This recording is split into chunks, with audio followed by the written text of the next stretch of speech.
எல்லாருக்கும் வணக்கம். Welcome to ருசியோ ருசி. இன்றைக்கி நம்ம ருசியோ ருசி சேனலில் பார்க்க போகிறது மார்கழி பௌர்ணமியினுடைய சிறப்புகளை பற்றியும், இந்த பௌர்ணமி நன்னாள் அன்னைக்கு எப்படி பௌர்ணமி நிலவானது உலகிற்கே ஒளி வீசுதோ அதே மாதிரி நம்ம வாழ்க்கையில் இருக்கக்கூடிய இருள் முழுவதுமே நீங்கி ஒளி பெறணும் அப்படின்னு சொல்லும் பொழுது எந்த குறிப்பிட்ட விஷயங்களை தவறாமல் கடைபிடிக்கணும், அதே மாதிரி திருமணமான பெண்கள் மாங்கல்ய பலம் கூடுவதற்கும், திருமணமாகாத பெண்கள் நல்ல ஒரு வாழ்க்கை துணை அமைவதற்கும் இந்த குறிப்பிட்ட மார்கழி பௌர்ணமி நாள் அன்னைக்கு செய்ய வேண்டியவை என்ன அப்படிங்கிறதுக்குண்டான அனைத்து விதமான தகவல்களையும் தான் நம்ம இன்னைக்கு இந்த பதிவின் மூலமா தெரிஞ்சுக்க போறோம். பதிவை முழுமையா பாருங்க. அப்பதான் நான் சொல்ல வர தகவல்கள் எல்லாமே உங்களை முழுமையா வந்தடையும். இப்ப நம்ம ஸ்டார்ட் பண்ணிடலாம். பொதுவாக ஒவ்வொரு மாதமும் பார்த்திங்கன்னா ஒவ்வொரு கடவுளுக்கு உரித்தானதாக இருக்கும். இப்போ புரட்டாசி மாதம் அப்படின்னு சொல்லி எடுத்துக்கிட்டால் நம்ம பெருமாளை வணங்கி வெளிப்படுவது அப்படிங்கிறத செய்வோம். ஆடி மாதம் அப்படின்னு சொன்னால் அது அம்மனுக்குரிய மாதமாக இருக்கும். ஐப்பசி மாதம் அப்படின்னு சொன்னால் அது சிவபெருமானுக்குரிய மாதமாக இருக்கும். இப்படி ஒவ்வொரு மாதமும் ஒவ்வொரு கடவுளுக்கு உரித்தானதாக இருந்தாலுமே இந்த மார்கழி மாதம் அப்படின்னு சொல்லி எடுத்துக்கும் பொழுது சிவபெருமான் மற்றும் விஷ்ணு பகவான் இரு மூர்த்திகளையுமே வழிபடுவதற்குண்டான ஒரு அற்புதமான மாதமாக தான் பார்க்கப்படுது. அதுலேயும் இந்த மார்கழி மாதத்தில் வரக்கூடிய பௌர்ணமி நாளன்னைக்கு இந்த இரண்டு கடவுள்களையுமே நம்ம வழிபாடு செய்வதன் மூலமா சகல விதமான நன்மைகளையும் பெற முடிவதா சொல்லப்படுது. மேலும் இந்த மார்கழி மாதம் அப்படின்னு சொல்லி எடுத்துக்கிட்டா அது குரு பகவானுக்குரிய தனுசு ராசியில பிறக்கக்கூடிய மாதம் அப்படின்னே சொல்லலாம். ஜோதிடத்தை பொறுத்த வரைக்கும் குரு பகவான் உச்ச ராசியா சந்திர பகவானுக்குரிய கடகராசியில இருக்கக்கூடிய காரணத்தால இந்த மார்கழி மாதம் அப்படின்னு சொல்லப்படக்கூடிய தனுர் மாதத்துல வரக்கூடிய பௌர்ணமி நாளன்னைக்கு நம்ம கோவில்களுக்கு சென்று வழிபாடு செய்யும் பொழுது சந்திரன் மற்றும் குரு பகவானுடைய அருளும் சேர்ந்து கிடைப்பதா சொல்லப்படுது. மார்கழி பௌர்ணமி நாளன்னைக்கு நம்ம செய்ய வேண்டிய விஷயம் என்னன்னு சொல்லி பார்த்தீங்கன்னா, அதிகாலை நேரத்தில் சீக்கிரமாக எழுந்து குடிச்சு முடிச்சுட்டு நம்மளுடைய விருப்பத்துக்கு ஏற்றவாறு ஒன்று சிவன் கோவிலுக்கு போகலாம், இல்லை விஷ்ணு பகவானுடைய கோவிலுக்கு சென்று வழிபடுவது அப்படிங்கிறத செய்துக்கலாம். இந்த குறிப்பிட்ட நாளன்னைக்கு விரதம் இருக்கலாம் அப்படின்னு சொல்லி நினைக்கக்கூடியவர்கள், ஏன்னா பௌர்ணமி நாள் அப்படின்னு சொல்லி எடுத்துக்கிட்டாலே விரதம் இருந்து வழிபாடு செய்து சாயந்தர நேரத்தில் வீடுகளில் பூஜை முடிஞ்சதுக்கு அப்புறமா சந்திரனை தரிசனம் செய்து அதுக்கப்புறம் உணவு எடுத்துக்கிட்டோம் அப்படின்னு சொன்னால் கண்டிப்பாக நம்ம வீடுகளில் ஏற்பட்டிருக்கக்கூடிய வறுமை நிலையானது முற்றிலும் தீர்வதா சொல்லப்படுது. வறுமை நிலை மட்டும் இல்லாமல் வீடுகளில் ஏதாவது ஒரு சில சின்ன சின்ன கஷ்டங்கள் இருக்கு அப்படின்னு சொன்னா கூட அந்த கஷ்டங்கள் முழுவதுமே தீர்வதற்குண்டான வாய்ப்பு இருக்கு. அதனால விரதம் இருக்கக்கூடியவர்கள் தவறாம விரதம் இருக்கலாம். இல்ல விரதம் இருக்க முடியல அப்படின்னு சொல்லக்கூடியவர்கள் நடுவில் பால் பழம் சாப்பிடுவது அப்படிங்கிறது செய்துக்கலாம். எப்படி நம்ம காலை நேரத்தில் சிவாலயங்களுக்கோ இல்லை விஷ்ணு பகவானுடைய ஆலயத்திற்கு சென்று வழிபாடு மேற்கொண்டோமோ அதே மாதிரி சாயந்தர நேரங்கள்லையும் நம்ம கோவில்களுக்கு சென்று வழிபடுவது அப்படிங்கிறத செய்யணும். இப்போ காலையில் நீங்கள் பெருமாள் கோவிலுக்கு போனீங்க அப்படின்னு சொன்னால் மாலை நேரத்தில் சிவாலயங்களுக்கு செல்வது அப்படிங்கிறது செய்துக்கோங்க. இல்லை காலை நேரத்தில் சிவாலயங்களுக்கு போனீங்க அப்படின்னு சொன்னால் மாலை நேரத்தில் பெருமாள் ஆலயங்களுக்கு செல்வது அப்படிங்கிறது செய்துக்கோங்க.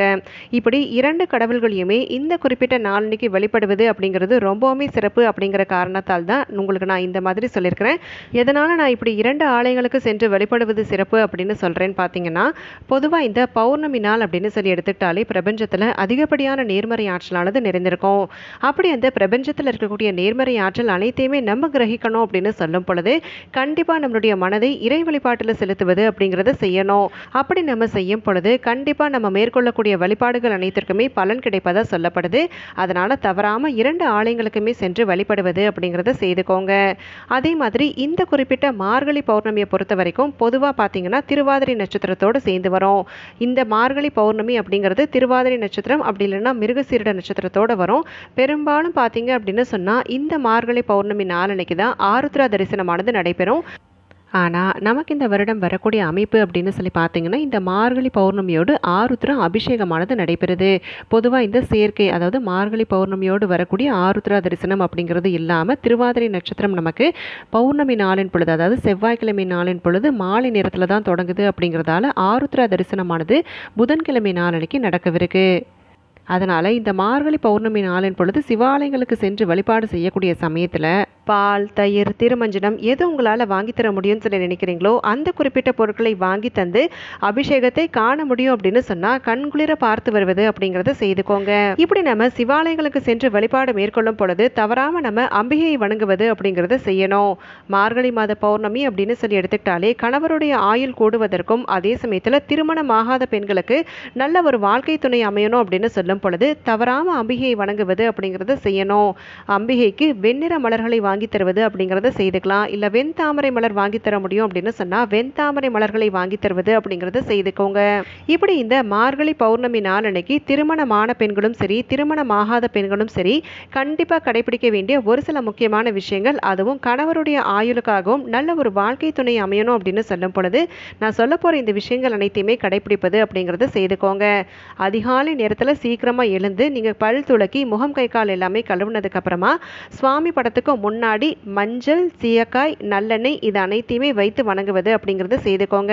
நீங்கள் இந்திர நாள் இரவே தூங்க செல்வதற்கு முன்னாடி இந்த பொருட்கள் அனைத்தையுமே வீட்டு பூஜை அறை முன்னாடி வைப்பது அப்படிங்கிறத செய்துட்டு குளிக்க செல்வதற்கு முன்னாடி அம்பிகையை வணங்கிட்டு அதுக்கப்புறமா இந்த பொருட்கள் அனைத்தையுமே பயன்படுத்தி எண்ணெய் தேய்த்து குளிப்பது அப்படிங்கிறத செய்துக்கோங்க.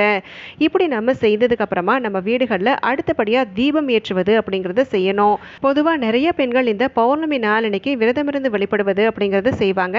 இப்போ நீங்கள் இது நாள் வரைக்குமே எந்த ஒரு பௌர்ணமிக்குமே விரதம் இருக்கல அப்படின்னு சொல்லும் பொழுது இந்த மார்கழி மாதத்தில் வரக்கூடிய பௌர்ணமி நாள் அன்னைக்கு விரதமிருந்து வழிபாடு செய்யும் பொழுது வீட்டில் இருக்கக்கூடிய அனைத்து விதமான கஷ்டங்களும் நீங்கும். அதே சமயத்தில் கணவருடைய ஆயுளும் கூடும் அப்படின்னு சொல்லப்படுது.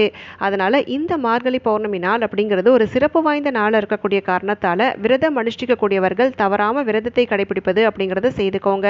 திருமணம் ஆகாத பெண்களும் இந்த குறிப்பிட்ட மார்கழி பௌர்ணமி நாள் அன்னைக்கு விரதமிருந்து வழிபாடு செய்யும் பொழுது கண்டிப்பா சிறந்த வாழ்க்கை துணை அமைவதா சொல்லப்படுது. திருமணமான பெண்கள் செய்ய வேண்டிய விஷயம் என்னன்னு சொல்லி பார்த்தீங்கன்னா ஒரு மஞ்சள் சரடு வைத்து வழிபடுவது அப்படிங்கிறத செய்துக்கலாம். தொடர்ந்து நமக்கு புதன்கிழமை நாளன்னைக்கு திருவாதிரை நட்சத்திரம் நிறைந்திருக்கு அப்படிங்கிறதால இந்த குறிப்பிட்ட நாளின் பொழுது தாலி சரடு மாற்றணும் அப்படின்னு சொல்லக்கூடியவங்க மாற்றிக்கொள்வது அப்படிங்கிறத செய்துக்கோங்க. நீங்கள் மாற்றக்கூடிய சமயம் கண்டிப்பாக யமகண்டம் இதெல்லாம் இல்லாத மாதிரி பார்த்துக்கணும். ராகு காலம், யமகண்டம், குளிகை இதெல்லாம் இல்லாத மாதிரி பார்த்து நல்ல நேரம், கௌரி நல்ல நேரம் பார்த்து நீங்கள் தாலி சரடு மாற்றிக்கொள்வது அப்படிங்கிறத செய்துக்கலாம். அதே மாதிரி நம்ம காலையிலேருந்து விரதமிருந்து வழிபாடு செய்யக்கூடிய பெண்கள் மாலை நேரத்தில் வீடுகளில் விளக்கேற்றும் பொழுது கண்டிப்பாக குங்குமத்தால் அர்ச்சிப்பது அப்படிங்கிறத செய்யணும். அம்பிகையினுடைய விக்கிரகம் வைத்திருந்தாலும் சரி, இல்லை திருவுருவப்படம் வைத்திருக்கிறீங்க அப்படின்னு சொன்னாலும் சரி, அந்த அம்பிகையினுடைய திருவுருவ படத்திற்கு முன்பாக ஒரு தட்டு இல்லைனா வெற்றிலை வச்சுட்டு குங்குமத்தால் அர்ச்சிப்பது அப்படிங்கிறத செய்யணும். அப்படி நீங்கள் அர்ச்சித்த குங்குமத்தை தினசரி உங்களுடைய நெற்றிகளில் இட்டுக்கொள்ளும் பொழுது கணவருடைய ஆயுளானது கூடும். அதே சமயத்தில் தீயவைகள் எதுவுமே நெருங்காத மாதிரி இந்த குங்குமமானது நமக்கு காக்கும் கவசமாக இருப்பதா சொல்லப்படுது.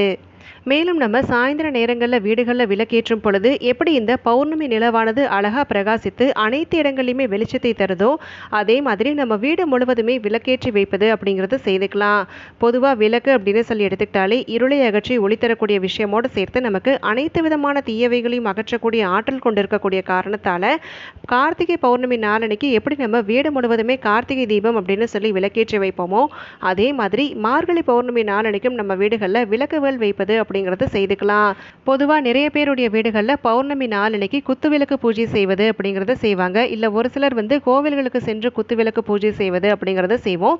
அப்படி அந்த குத்துவிளக்கு நம்ம வீடுகளில் ஏற்றுவதோடு சேர்த்து அனைத்து அறைகள்லையுமே சமையலறை, பூஜை அறை, வரவேற்பறை இப்படி அனைத்து இடங்களையுமே விளக்குகளால் அலங்கரித்து நம்ம வீடுகளில் பூஜை செய்யும் பொழுது பௌர்ணமி நாள் அன்னைக்கு எப்படி பிரபஞ்சத்தில் அதிகப்படியான நேர்மறை ஆற்றலானது நிறைந்திருக்குமோ அதே மாதிரி நம்ம வீடுகள்லையும் பார்த்தீங்க அப்படின்னு சொன்னால் கண்டிப்பாக நேர்மறை ஆற்றல் அதிகரிப்பதற்குண்டான வாய்ப்பு ஏற்படும்.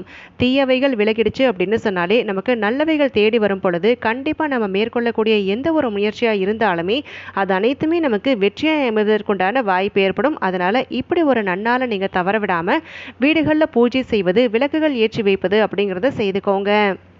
மேலும் இந்த குறிப்பிட்ட மார்கழி பௌர்ணமி நாளன்னைக்கு நம்ம வீடுகளில் விளக்கேற்றி வழிபாடு செய்யும் பொழுது கண்டிப்பாக நாணயங்களை வைத்து அர்ச்சிப்பது அப்படிங்கிறது செய்துக்கோங்க.